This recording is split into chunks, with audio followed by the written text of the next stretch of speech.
Corría el año 1983 y dos grandes partidos se disputaban el gobierno de la República.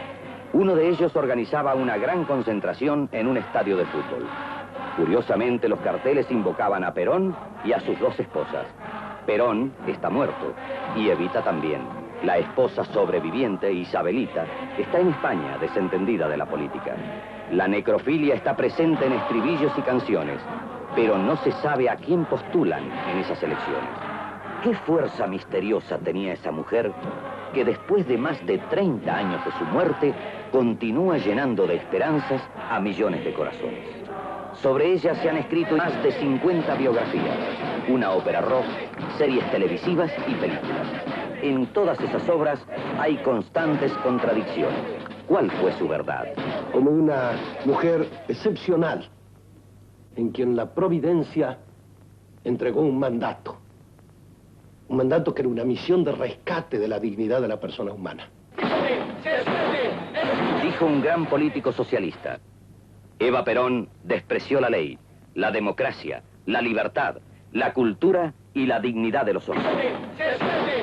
Eva Perón, a través del tiempo y del espacio, en el mundo entero, es reconocida como la mujer protectora de los desheredados, y es para ellos, para estos desheredados, un ejemplo cabal. La pródiga, la última película y la única en la que desempeña un rol protagónico, se estrenó 30 y tantos años después de su muerte. Era tiernamente humana, una fuerte organizadora, porque lograr el movimiento extraordinario que logró Eva Perón únicamente se puede concebir en una gran inteligencia y en una gran fuerza de carácter. Todos los aniversarios de su muerte, la tumba de Evita es visitada por millares de personas. La Recoleta, otra contradicción del personaje. En vida combatió ferozmente a la oligarquía. Muerta, descansa en el cementerio más oligárquico de la Argentina. Evidentemente he sido una mujer histórica. Yo no he sido peronista, por supuesto, más sufrí persecuciones. Pero no me impide este hecho ver la realidad.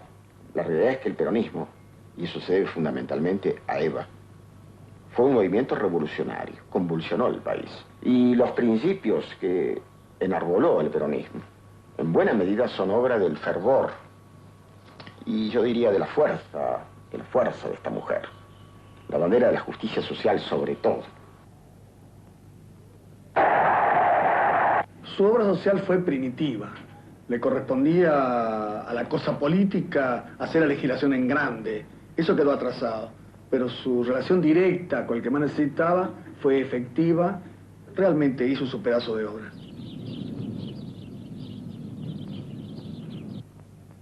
Dios ha inmortalizado su nombre más usando el odio y la bilis de los enemigos que las alabanzas y la baba de los amigos. Es que Dios escribe recto con líneas torcidas. Personas como yo, que estamos por la justicia social, toda la vida he estado por la justicia social, rechazamos lo que hubo de despótico y también de serviles, de corrupción. Pero la figura de Evita, que ha sido tan tergiversada en todas estas obras que se han dado por ahí, tan grotescamente tergiversada, va a quedar como una figura realmente histórica.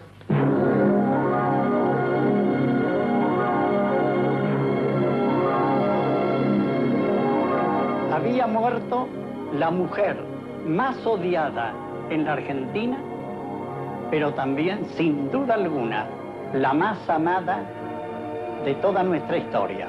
Dejaba tras de sí errores enormes, pero también aciertos enormes. Dijo la oposición que en los días del velatorio fueron expulsados funcionarios, profesores y empleados que no cumplieron las normas del luto ordenado por el Estado.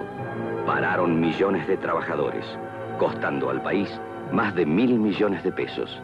Y se dijo que fue el entierro más caro de la mujer más cara del mundo. Había nacido pobre en un pueblo perdido en el norte de la provincia de Buenos Aires. Según algunos libros biográficos, en esta casa nació una niña a la que llamarían Eva María, pero no es esta la primera vez que los biógrafos se equivocan. Evita nació el 7 de mayo de 1919 en el establecimiento de campo La Unión, cercano a Los Toldos. Allí se hallaba su madre, doña Juana Ibarguren. Se le adelantó el parto. Corrió Juan Duarte en busca de enfermera. Y así se dio el hecho de que naciera poco menos que en un portal como el de Belén, una de las mujeres de más significación en la historia de la Argentina y de América. Su padre era propietario de la estancia La Unión. Estaba casado y su familia residía en Chivilcoy. Tenía 7 años cuando su padre muere en un accidente automovilístico. Se insiste en varias biografías que la familia legítima de Duarte trató de impedir que doña Juana y sus hijos entraran al velorio. Se produjo un incidente que ha sido recordado más de una vez, pero que fue rápidamente superado por la intervención de don Luis Grisolía, yerno de don Juan Duarte, padre de Evita. De todas maneras, aquella situación enfrentó a la niña con una realidad que jamás olvidaría. Su papá había tenido una familia de verdad que no era la suya. Lo que antes era tolerancia para los hijos ilegítimos de Duarte, muerto este, se transformó en desprecio y agresividad. Tuvieron que cambiarse a la ciudad de Junín. Sus compañeras de colegio que aún viven confiesan que sus padres les prohibían que hiciera amistad con Eva. Sabían que era hija natural, y eso era lo mismo que haber nacido maldita.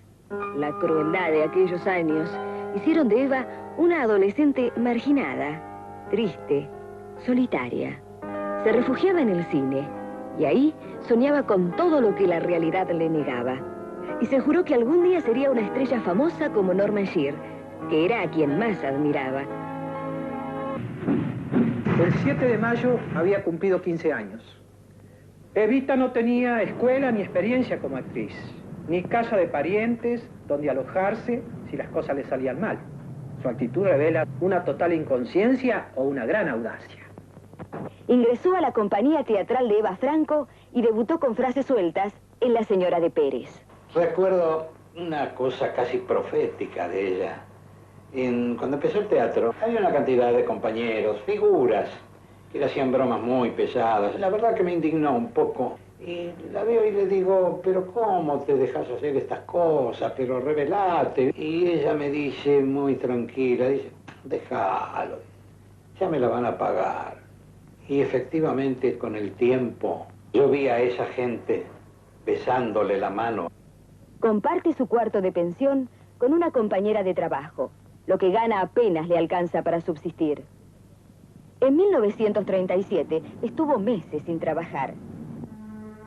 Yo debutaba en Radio Belgrano con un radioteatro y una obra que se llamaba Oro Blanco, pero me hacía falta una damita.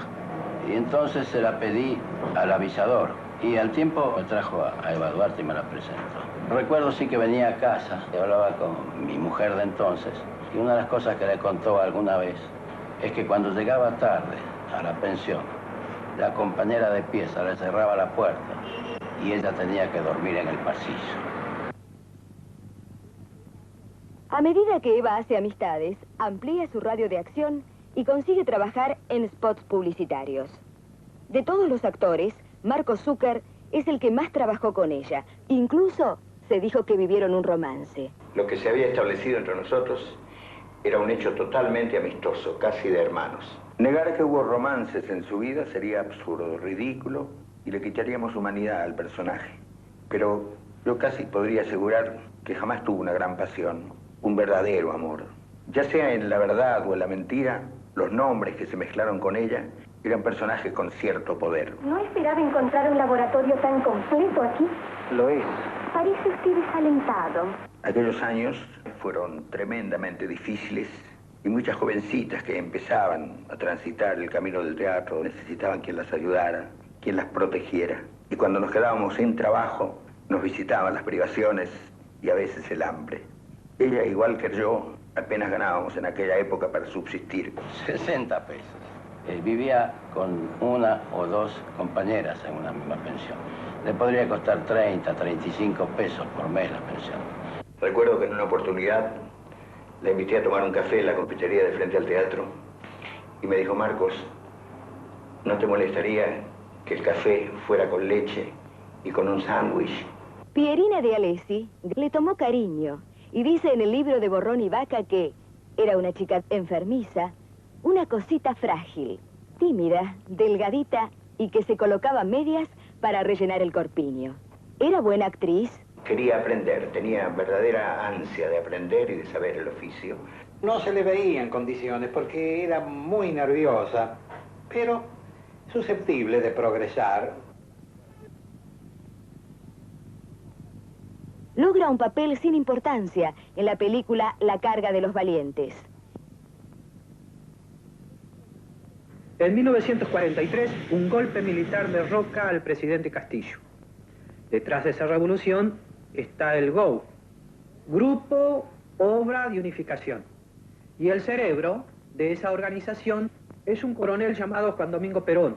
Oscar Nicolini, que ya era amigo de la familia Duarte en Junín, es nombrado secretario del teniente coronel Imbert, el nuevo director de Correos, y que ejerce una severa censura en programas y obras de radioteatro. Hasta ese momento, Eva no ha sido figura destacada, pero de pronto se anuncia su triunfal regreso firmando un importante contrato para interpretar una serie sobre mujeres célebres de la historia. Muñoz Aspiri, el guionista de moda, le escribirá algunos de esos libretos. La promoción de Eva es impresionante. Un terremoto destruye la ciudad de San Juan. Con gran despliegue publicitario, Perón organiza una colecta para ayudar a los damnificados.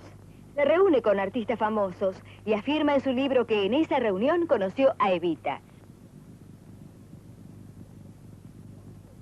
La gran mayoría de las biografías aseguran que el encuentro Eva-Perón se produjo en el Festival del Luna Park y que fueron presentados por el teniente coronel Imbert. Después ya siguió un acercamiento entre ellos, inclusive a veces venía a Posadas, donde vivía Evita, y le gustaba hacerlo esperar. Hacía sus esperas, que eran a veces prolongadas. Muchas veces dice, mira quién me espera, y salía yo al balcón a verlo a Perón. Y Eva es la que manda en Radio Belgrano. Firma un ventajoso contrato.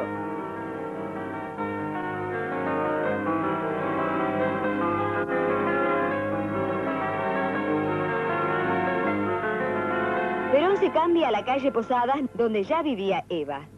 Ella ocupa el departamento A, él el B del mismo piso. La industria cinematográfica argentina atravesaba una gran crisis. Los permisos de importación los manejaba el gobierno y no se conseguía celuloide. Evita me comisionó para que le consiguiera un buen segundo papel que ella conseguía el celuloide, porque en ese momento en el país no existía un metro de celuloide. Entonces me apersoné a Estudios San Miguel. Se concretó el negocio con la dirección de Mario Sospich, Libertad Lamarque como primer figura, Hugo del Carril y una serie de actores más. Con el fin de suavizarle las facciones, le aclaramos el cabello completamente. Su gran amigo Oscar Nicolini es nombrado director general de difusión. Oscar Lomuto, que la acompañaba a las filmaciones de la cabalgata del circo, es nombrado subsecretario de informaciones y su guionista, Muñoz Aspiri, director de propaganda de la Subsecretaría de Informaciones de la Presidencia. Y a través de ellos acapara todos los medios de información que usará en provecho propio y en el de Perón. Nadie se explicaba su decisiva influencia sobre Perón y, por el contrario, se dijo que él la usaba. Evita era una mujer extremadamente celosa de su carácter. Y yo a eso le preguntaría, ¿quién usaba a quién? La película La Pródiga, como absoluta protagonista. Al fin se realizaban sus sueños. Además, sus honorarios superaban los de muchas estrellas. Todos sabíamos la razón por la cual Eva había sido contratada con un alto honorario. Ella ponía el celuloide, pero además el productor de la película era el dueño o concesionario de las salas de juego del Casino de Mar del Plata. Y el gobierno ya lo sabía o los iba a nacionalizar. Y, lógicamente, albergaba la esperanza de que, a través de la influencia que Eva ejercía sobre Perón, los conservaría. Al mismo tiempo que actuaba en la película, representaba en la radio 2 o 3 obras diarias y, por las noches, se reunía con sus incondicionales para idear nuevos programas de propaganda política hacia Perón. Ella tenía la total convicción de que Perón sería el futuro presidente y nos decía, los argentinos, les guste o no, tendrán Perón para rato. Nicolini, incondicional de Eva, es nombrado director general de Correos y Telégrafos. La influencia que Eva ejerce en los asuntos del Estado indigna a las Fuerzas Armadas y por intermedio del general Ábalos exigen la renuncia de Perón. Perón renuncia a sus 3 cargos. Inmediatamente fue arrestado. Esta es la isla Martín García. Desde esta prisión, Perón le decía en una carta a Eva, hoy he pedido a Farrell que me acelere el retiro. En cuanto salga nos casamos y nos iremos a cualquier parte a vivir tranquilos. ¿Aceptaría Eva irse a cualquier parte a vivir tranquila? Algunas biografías dicen que Eva desarrolló gran actividad esos días, tratando de sublevar a los trabajadores. No, en esos momentos no tenía ningún conocimiento gremial, ni contacto alguno con los trabajadores, ni con el pueblo. Mucho menos con nuestro comité de huelga. Me consta que Eva Perón no tuvo parte alguna en la gesta del 17 de octubre. Perón era hombre poderoso de palabra. En 2 años había inyectado en la masa coraje y espíritu de lucha. De esta suerte, él hizo el 17 de octubre formando la conciencia popular. Finalmente los trabajadores liberaron a su líder y esa misma noche Perón se reunió con Eva. El 22 de octubre contraen matrimonio civil. El acta de nacimiento de Eva Perón había sido adulterada quitándole 2 años de edad. Doña Juana firmaba Ibarguren de Duarte y no se había casado con él. Los recién casados pasan una muy breve luna de miel en la quinta de San Vicente. El Partido Laborista de Cipriano Reyes y la Junta Renovadora proclaman la fórmula presidencial Perón-Quijano. Es la primera vez en Argentina que la esposa de un candidato lo acompaña en sus giras políticas. Perón ganó por más de 300.000 votos. Perón asumía la presidencia de uno de los países más ricos del mundo y de mayor porvenir.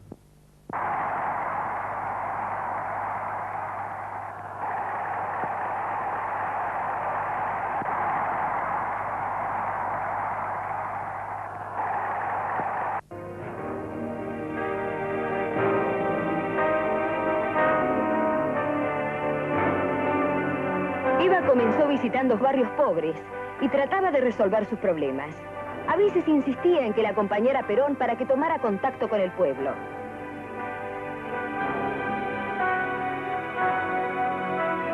También cumple con sus obligaciones sociales. Asiste a la exposición rural, pero como se ve, no se siente a gusto en medio de la oligarquía que constantemente la calumnia y critica. Eva se instala en la Secretaría de Trabajo y Previsión. Era el centro clave para la captación de las masas obreras. Desde ahí, Perón llegó al poder y nunca permitió que nadie que pudiera hacerle sombra lo ocupara. Por eso nombró a Freire. Sabía que el fuerte temperamento de Eva lo anularía.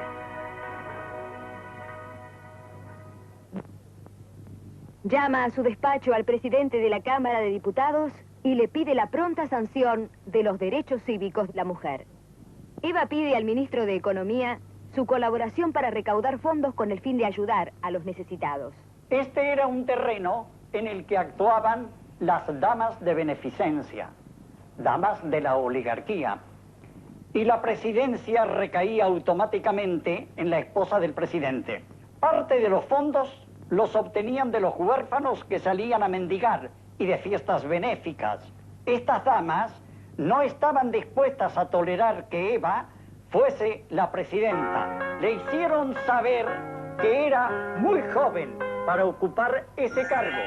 Evita contestó que ella ya había pensado lo mismo y que por ese motivo delegaba el cargo en la persona de su madre. Y como seguramente no recibió respuesta, por medio de un decreto de su marido, intervino a la sociedad de beneficencia.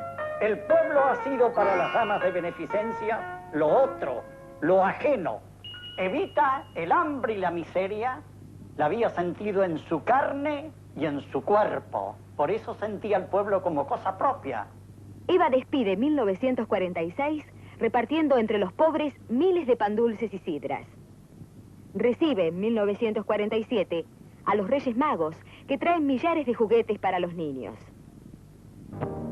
Eva es invitada oficialmente a visitar España. Comenzaron las despedidas.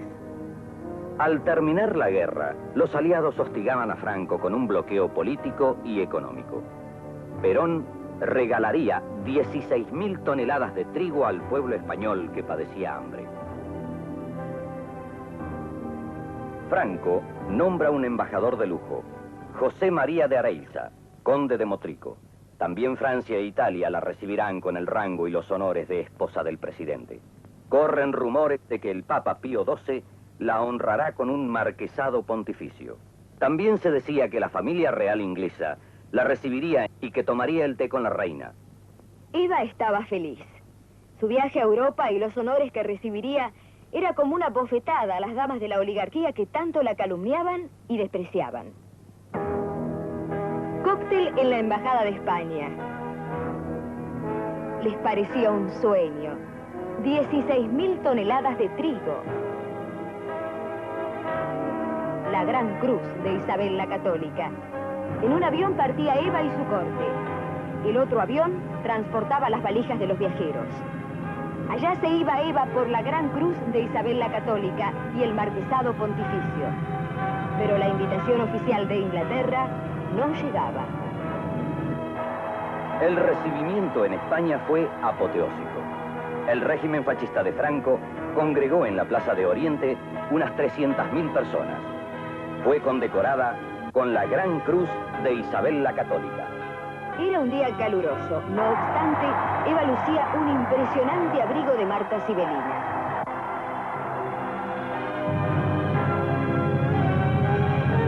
En Roma la recibió el conde Sforza.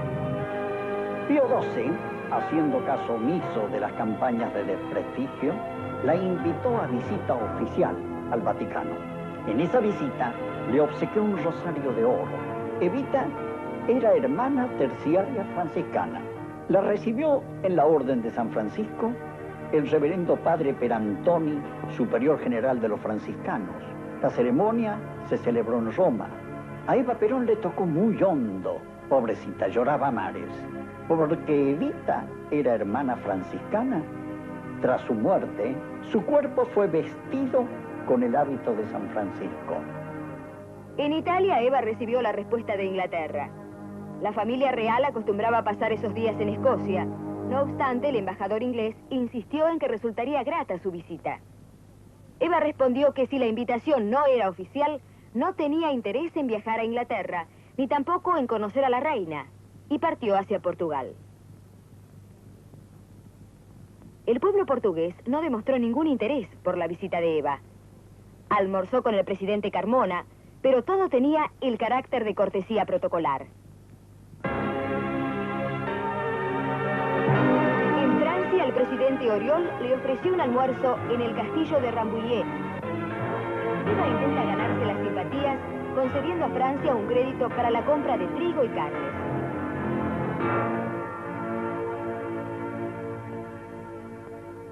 Habría pasado aproximadamente...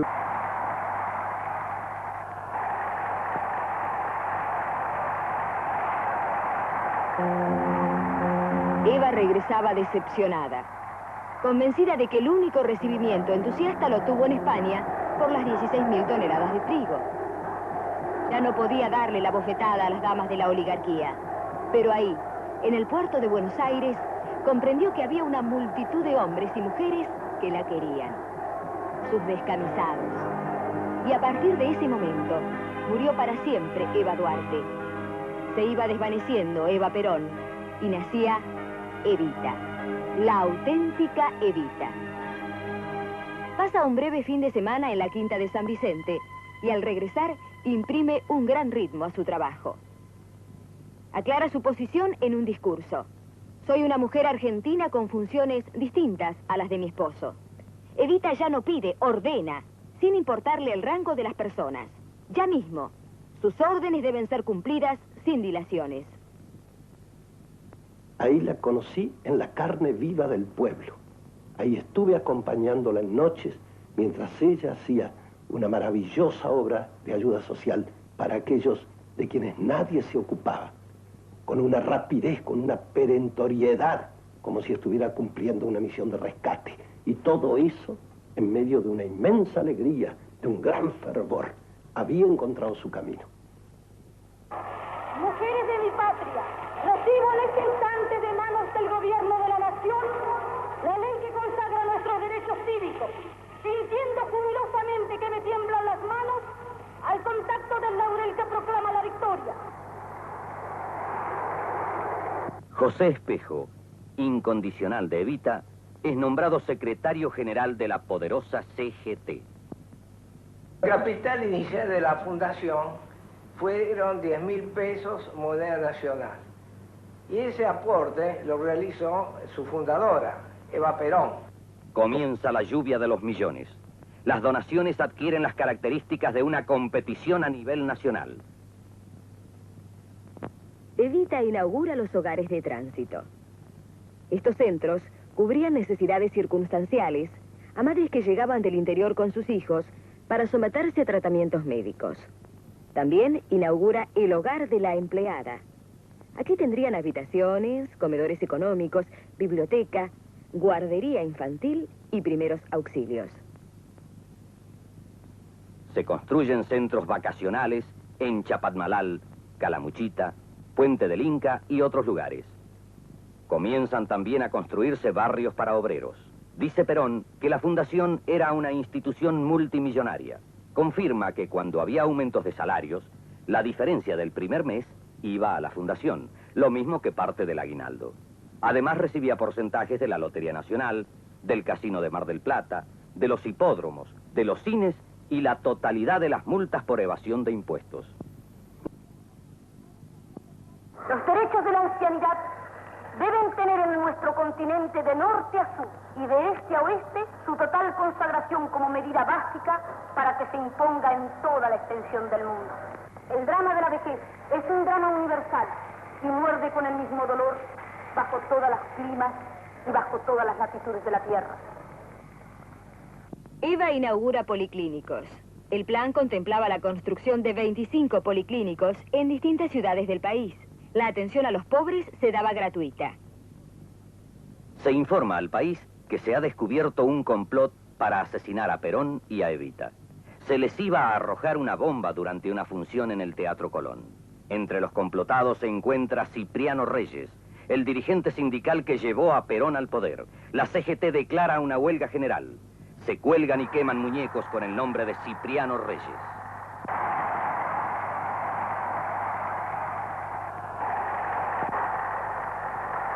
El capitalismo foráneo y sus sirvientes oligárquicos y entreguistas han podido comprobar que no hay fuerza capaz de doblegar a un pueblo que tiene conciencia de su derecho. Sabemos que estamos ante el líder de los trabajadores y líder de la patria misma, porque Perón es la patria, y quien no está con la patria es un traidor. Usted, que fue encarcelado, ¿qué opina de la obra social de Evita? Negar su obra sería como cortarle las alas a las aves en pleno vuelo, como si quisiéramos negar la aurora o olvidarnos que existen las flores. Se lanza una campaña publicitaria para reformar la Constitución. En ella hay un artículo que impide la reelección presidencial. Evita inicia giras en apoyo a la reforma. Abrazado a la patria, todo lo daré, porque hay pobres en ella todavía, porque hay tristes, porque hay desesperanzados, porque hay enfermos. Mi alma lo sabe, mi cuerpo lo ha sentido. Tengo junto al alma de mi pueblo mi propia alma. En la anchura de la patria quedan huellas de lo que hice. Crucé llanuras interminables y alcancé las montañas. Dejé mis sueños en los caminos para velar el sueño ajeno.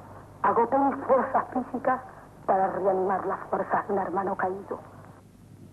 Son los primeros síntomas de su enfermedad. Confiesa su agotamiento.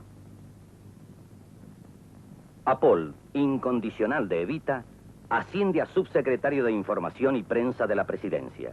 Con este nombramiento, Eva consolida su poder. Nicolini ya es secretario de Comunicaciones. Su cuñado, el mayor Arrieta, senador nacional. Su otro cuñado, Álvarez Rodríguez, miembro de la Corte Suprema. Su hermano Juan, secretario de la Presidencia. Freire en la Secretaría de Trabajo y Espejo en la CGT. Eran sus más obedientes servidores. Todos ellos formaban el Grupo Duarte, lo que se llamó el gobierno de Evita dentro del gobierno de Perón.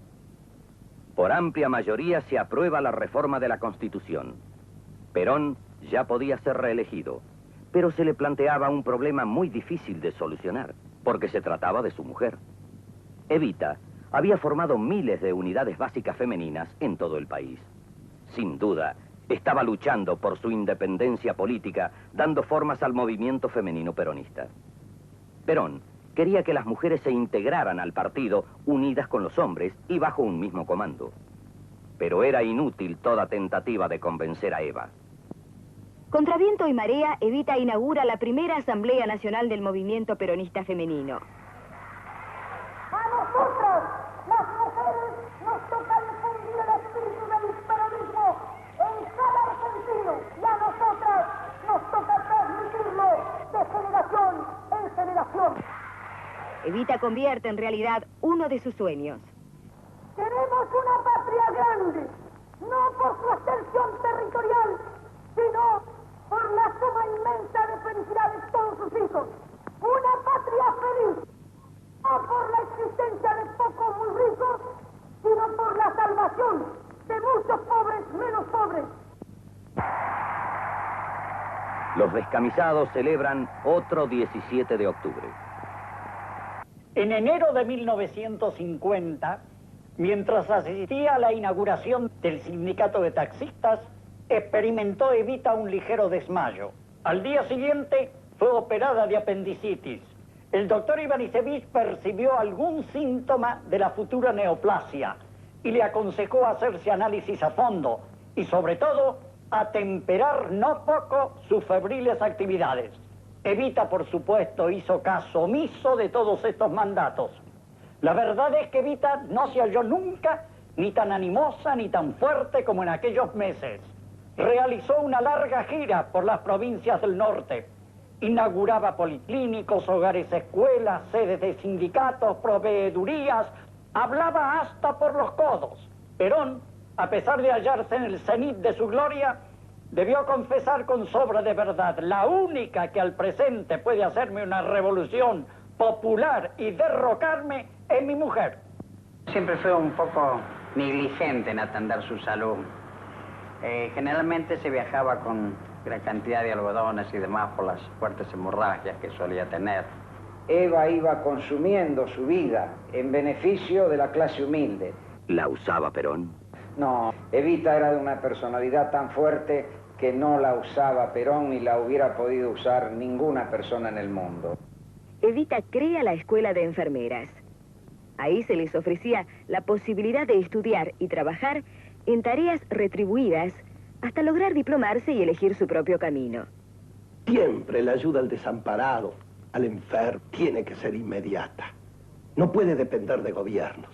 Los gobiernos tienen burocracias, los gobiernos tienen sistemas administrativos que hace que generalmente cuando la ayuda llega, no le llega a una persona sino a un cadáver. En el caso de ella, como si tuviera conciencia de que iba a morir a los 33 años. En el caso de ella esto se hacía en el momento donde estaba el dolor. Allí acudía ella. Por eso cuando murió, las gentes humildes del pueblo lloraron como nunca lloraron a alguien que se fue. Eva organizó los torneos infantiles en los que participaron millares de niños. Se les proveía gratuitamente los equipos. Si derramamos todo nuestro amor sobre los niños para hacerlos realmente felices, habremos conseguido que mañana sean hombres buenos, agradecidos, y ellos serán el pueblo del futuro, y serán los hombres que lo gobiernan, y porque tendrán algo que agradecer al pasado, serán justos, dignos y generosos. La enfermedad empieza a hacer estragos en ella. Debe guardar unos días de reposo, pero no aguanta la cama y se levanta para recibir al príncipe Bernardo de Holanda, que llega con la intención de vender armas. El príncipe la condecora con la Gran Cruz de la Orden de Orange-Nassau.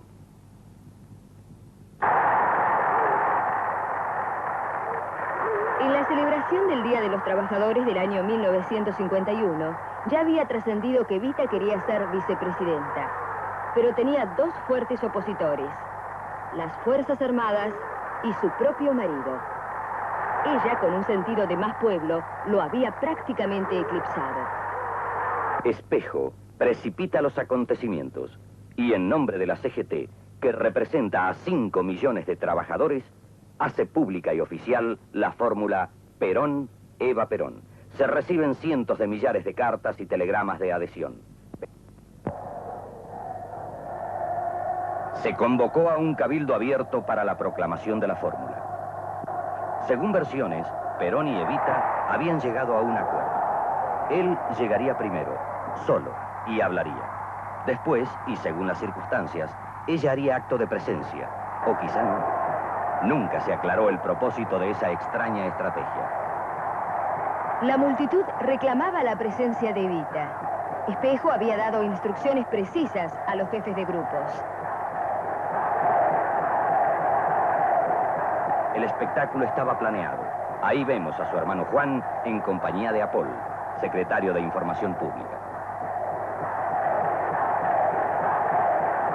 Ella ponía pruebas ante los ojos de su marido y le dijo: el pueblo quiere que acepte. ¿Qué les digo? Perón meditó un instante y respondió: diles que sí, pero sin decirlo. Evita quedó desconcertada. Hoy, mi general, en este cabildo del justicialismo, el pueblo, como en 1810, preguntó que quería saber de qué se trata, así ya sabe de qué se trata y quiere que el general Perón siga dirigiendo los destinos de la patria. Y saben que la oligarquía, que los mediocres, que los vendepatrias todavía no están derrotados, que de sus guaridas asquerosas atentan contra el pueblo y contra la nacionalidad.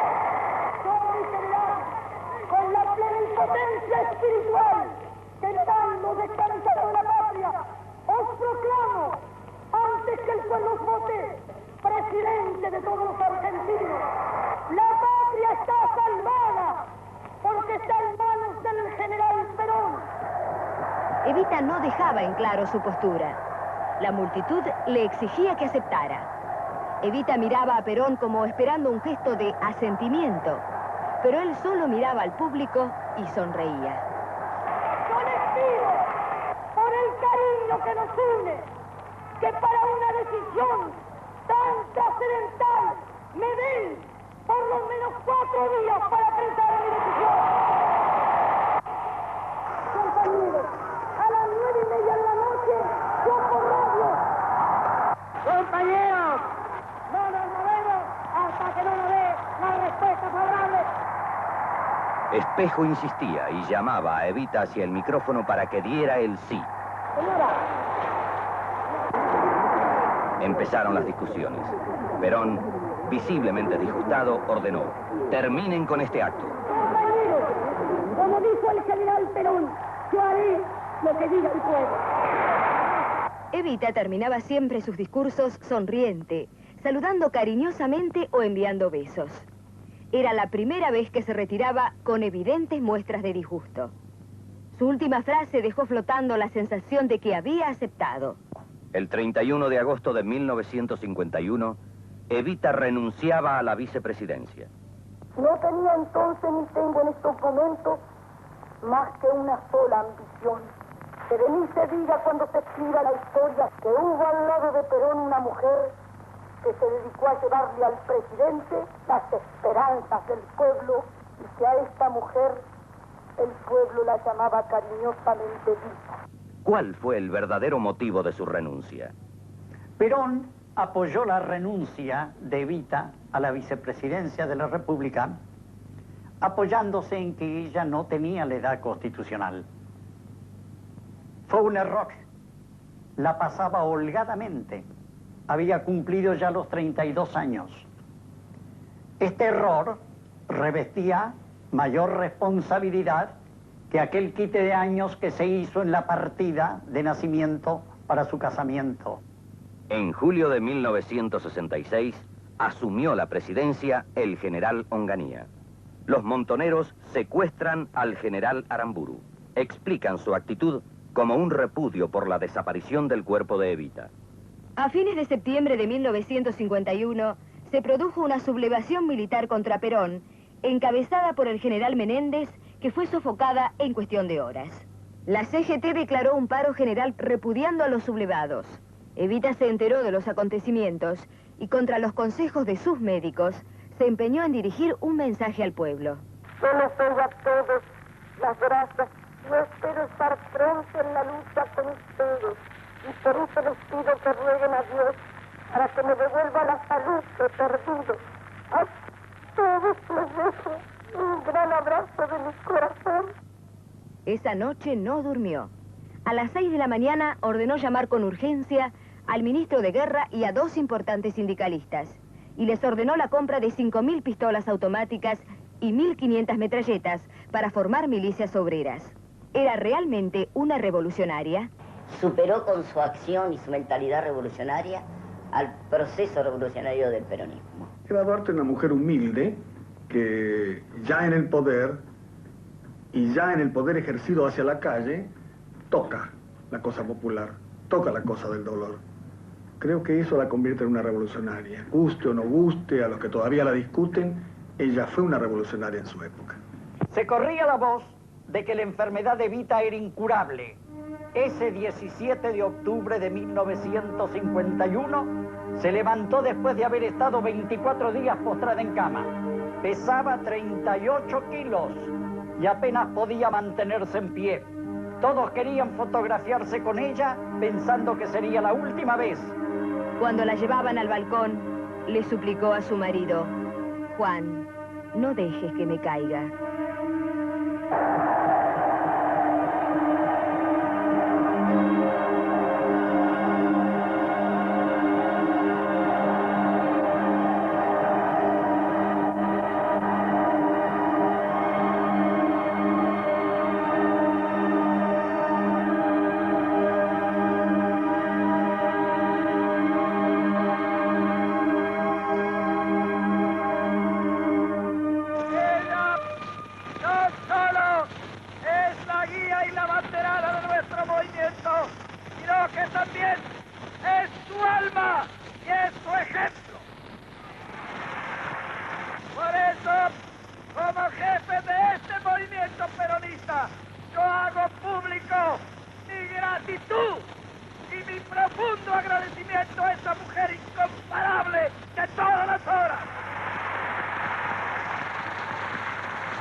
Yo no valgo por lo que soy ni por lo que tengo.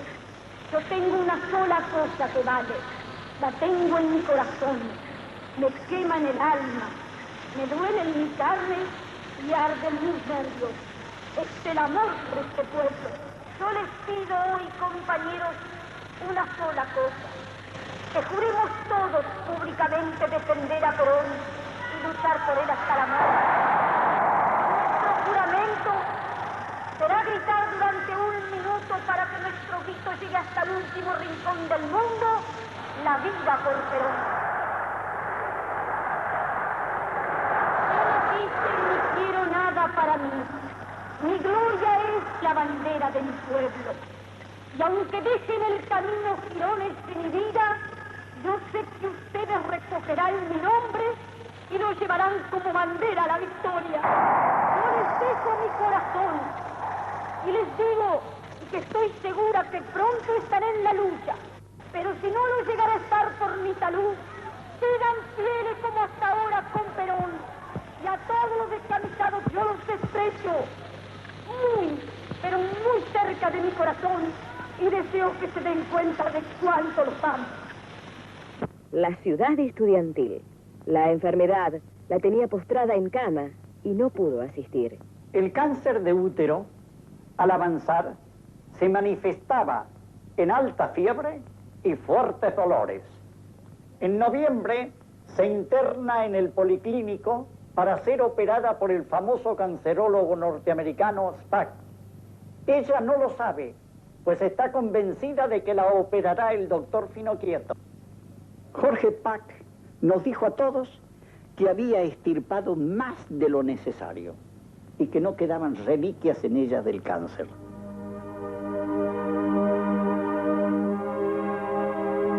Antes de la operación grabó un mensaje para ser transmitido al país un día antes de las elecciones. No votar por Perón es traicionar al país. El pueblo argentino debe elegir la justicia y la libertad de Perón o la oposición del imperialismo y la entrega de los vendepatrias. Evita votó en su habitación del policlínico. Yo seguiré desde mi lecho de enferma la gran batalla. Perón ganó por más de 2.200.000 votos. La mujer le había dado a Perón, o quizá a Evita, la mayoría absoluta. 3 días después, abandonó el policlínico donde la habían operado de cáncer. Siguiendo el juego de las piadosas mentiras, Espejo, en nombre de la CGT, condecora al doctor Finocchieto por el éxito de la operación. Evita parecía ausente, perdida en la nebulosa de los calmantes. Lo primero que Evita recuperó fue su espíritu de lucha. Sus ansias de vivir eran palpables en ella. Insensiblemente, la residencia se iba convirtiendo en algo así como un Ministerio de Trabajo y una Fundación Eva Perón, todo junto. Entraban y salían a toda hora funcionarios, políticos, gremialistas, delegadas censistas y aún grupos de familias de necesitados. Aquel bullicio disgustaba no poco a Perón, pero se las tragaba, no decía nada. El 25 pronunció su acostumbrado saludo de Navidad y bajó al parque, muy elegante, delgadita, fina, pero ágil. Repartió regalos a los niños y a los pobres en la misma residencia presidencial. La convalecencia de Eva Perón iba muy, muy lenta. Los médicos discurrían por los cuartos de la residencia siempre con cara de optimismo, pero ella comprendía que las cosas no marchaban bien, porque volvía a experimentar los síntomas anteriores a la operación. El mismo dolorcito agudo, las terribles pesadillas en los sueños, las ganas de acabar de una vez, un desgano para todo, la angustia, la tristeza. Mediaba febrero, cuando Evita empezó a quejarse de muy fuertes dolores. Se le hizo una nueva biopsia y con el espanto que todos ustedes pueden imaginar, apareció de nuevo el cáncer. Y el cáncer con todo su furor, allí estaba. Avanzaba otra vez, con la furia con que avanzan los organismos juveniles. Parecía encarnizado contra Eva Perón. En verdad se nos preparó para la muerte de Eva Perón a fines del mes de febrero. Evita estaba condenada a muerte. Se consideraba poco menos que milagro que su vida pudiera prolongarse más allá del 4 de marzo. Ella, por supuesto, ignoraba su condena. El 5 de marzo se presentó en el estadio de River y distribuyó los premios en el cotejo final de los campeonatos Evita. Los médicos no salían de su asombro. A mediados de abril, Evita se reincorpora a sus tareas en trabajo y previsión. Pero sus fuerzas y sus luces naturales se apagaban y a las 2 horas la rendía el cansancio. Ante el estupor de los médicos, la cosa increíble. El 1 de mayo, Eva Perón se presentó en el Congreso. Asiste al discurso de 4 horas con que Perón, con la wagneriana elocuencia que solía, inauguró el 86º periodo legislativo. Y no termina ahí su esfuerzo. Por la tarde quiere estar presente con sus descamisados. Su familia le implora se cuide. Sus médicos, asombrados, se oponen a ello, pero nada ni nadie puede detenerla. Pesaba menos de 37 kilos y no obstante su debilidad, pronunció su último discurso, el más agresivo de su vida política. Y yo les pido a Dios que no le permita a esos insensatos levantar la mano contra Perón, porque no hay de ese día, ese día mi general, yo saldré con la mujer del pueblo, yo saldré con los descansados de la patria, muerta o viva, para no dejar en pie ningún ladrillo pero sea peronista.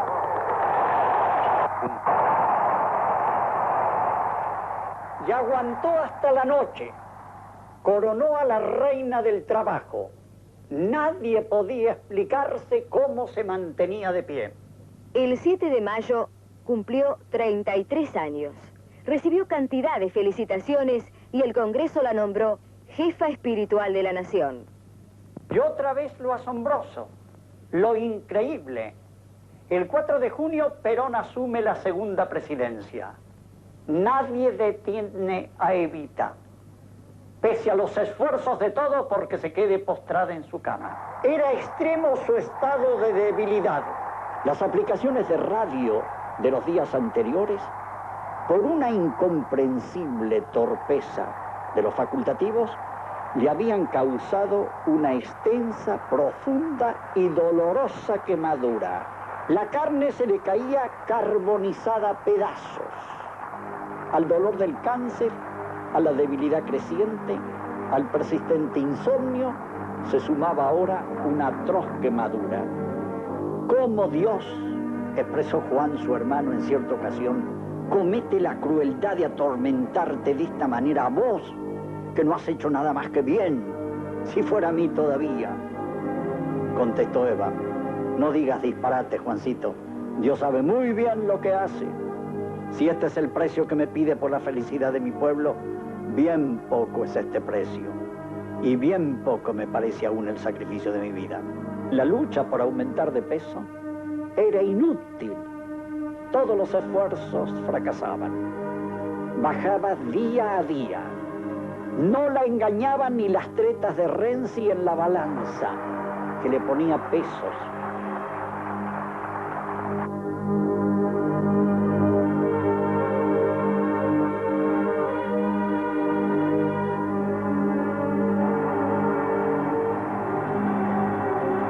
Asida al parabrisas y de pie, aguantando los dolores, sonríe y saluda por última vez a los que ella llamaba mis descamisados.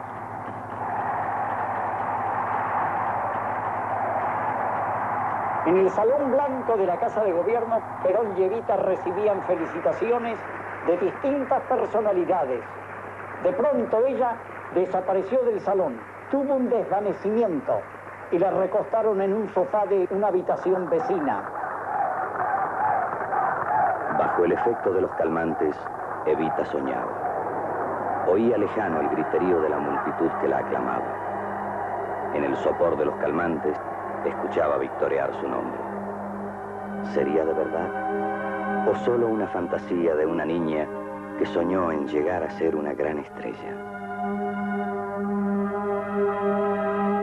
Unos 20 días antes de su muerte, me hizo llamar casi de madrugada. Al entrar a su cámara, no me saludó, sino que me dijo que otros me mientan, no me extraña. Pero que usted me haya callado la verdad, no puedo explicármelo. Usted sabía que tengo cáncer. Usted sabía que es incurable. Usted sabía que tengo los días contados. Usted sabía que yo me muero. Y usted no ha tenido el coraje de decir que me muero. No puedo comprenderlo. Me duele que usted sea un cobarde como los demás. Evita, le contesté. Usted tiene que se está matando por no descansar. Siempre rodeada de gente. ¿Cómo puede pretender mejorar? Y no pude añadirle más porque se me quebró la voz. Ella y yo llorábamos. Vi que volvía a su natural calmo, que se serenaba. Entonces me dijo, de este pozo nadie me saca. Quiero disponer mi alma para la eternidad. Hizo su confesión. La absolví. Estaba radiante de felicidad y llena de gozo. Ya no lloraba sino de felicidad y de gozo. Su rostro había tomado un tinte de beatitud que, confieso, Jamás lo había visto igual. Una de sus preocupaciones era que ninguna muchacha pobre dejara de casarse por la iglesia por faltarle traje de novia, o que una niña dejara de tomar su primera comunión por no tener su vestidito blanco. En muy pocos momentos de la vida vi lágrimas en sus ojos. Evita era dura para llorar. Dicen, cuantos la conocieron, que ni tenía sexo, ni tenía eros. Yo añadiría que tampoco tenía lágrimas en sus ojos. Cuando abrazaba enternecida a pobres, a leprosos, a cancerosos, estos enfermos hechos un mar de lágrimas, ella, tan dueña de sí, se mantenía imperturbable, como si en vez de contemplar el dolor del paciente, contemplara el desorden social y la injusticia institucionalizada. Yo creo reconocer en esto una de las características más relevantes de su psicología. Perón dice en su libro, el mal no le dio tregua. Aquellos días fueron un infierno para Evita. Estaba reducida solo a la piel, a través de la cual se percibía ya el blancor de los huesos. La última semana de su vida la pasa Evita prácticamente orando y reconfortando el corazón de los suyos, particularmente de la mamá y de las hermanas. Las diputadas peronistas presentaron al Congreso el proyecto de transformar el monumento al descamisado en el monumento a Eva Perón. Hubo 84 discursos. Fue una competición para ver quién decía los adjetivos más grandilocuentes. La CGT celebró una misa suplicando por ella en la Plaza de la República. Yo debía pronunciar el discurso. Me pidió el general, con todas las veras de su alma, que preparase al pueblo para la muerte de Eva Perón. Porque temíamos una estampida de dolor en las masas humildes que estaban fanatizadas por ella. Pronuncié una oración de la que recuerdo estas palabras. Eva Perón buscó a Dios no tanto en la pompa de los templos, cuanto en los tugurios de los desamparados, de los enfermos, de los necesitados. En el día de su tránsito a los cielos, no podría menos de oír de labios de Jesucristo las palabras evangélicas. Venid a mí, elegidos del Señor, a poseer el reino de los cielos. Porque tuve hambre y me disteis de comer. Tuve sed y me disteis de beber. Estuve enfermo y me visitaste. Dios, que escucha el rumor de cada hoja cuando el vendaval azota el bosque, escucha también distintamente el sonido de cada plegaria de cada uno de nosotros. Y por debajo de cada plegaria escucha el rumor de cada lágrima. Y por debajo del rumor de cada lágrima, escucha los latidos de amor de cada corazón.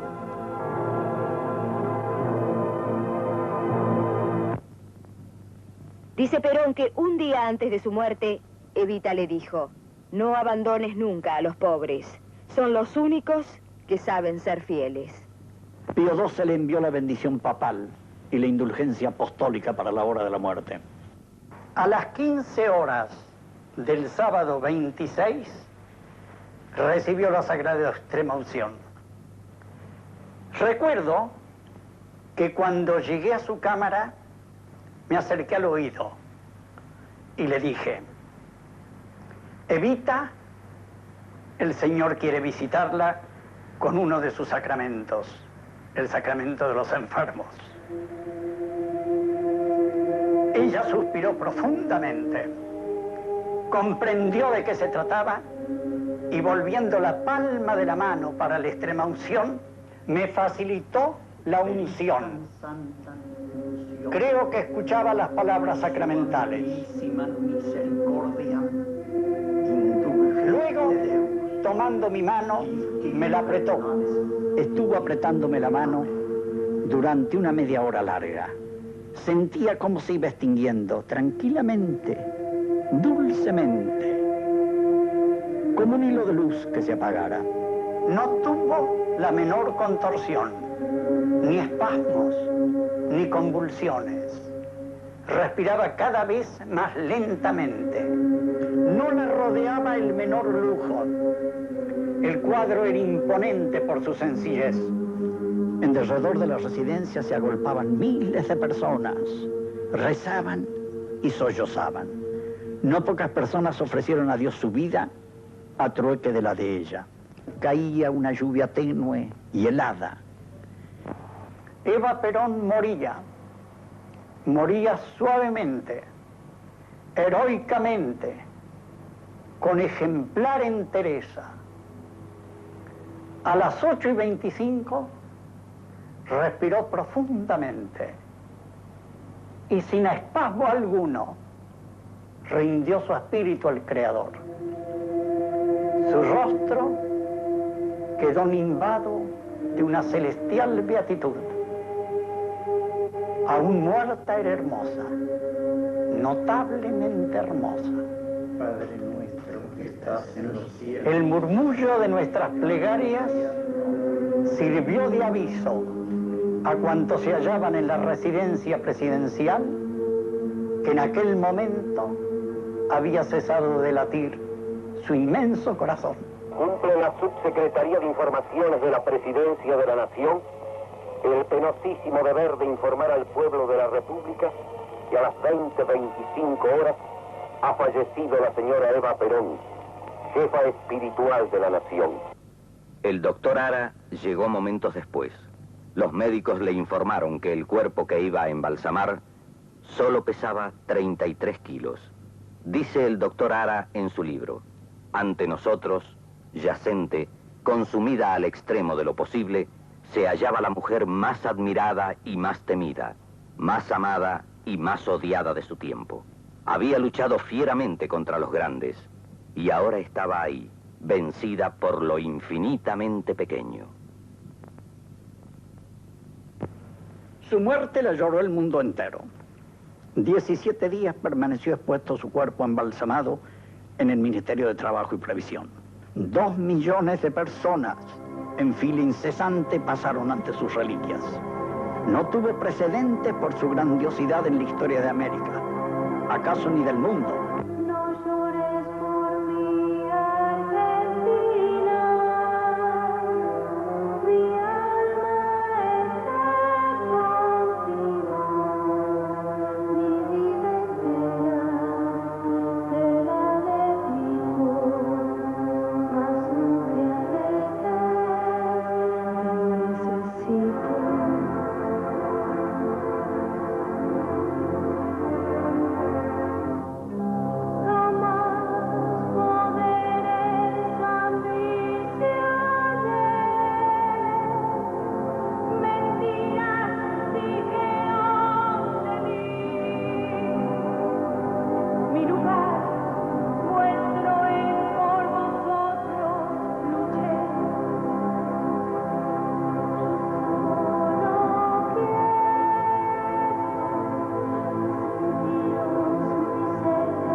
más que una sola ambición.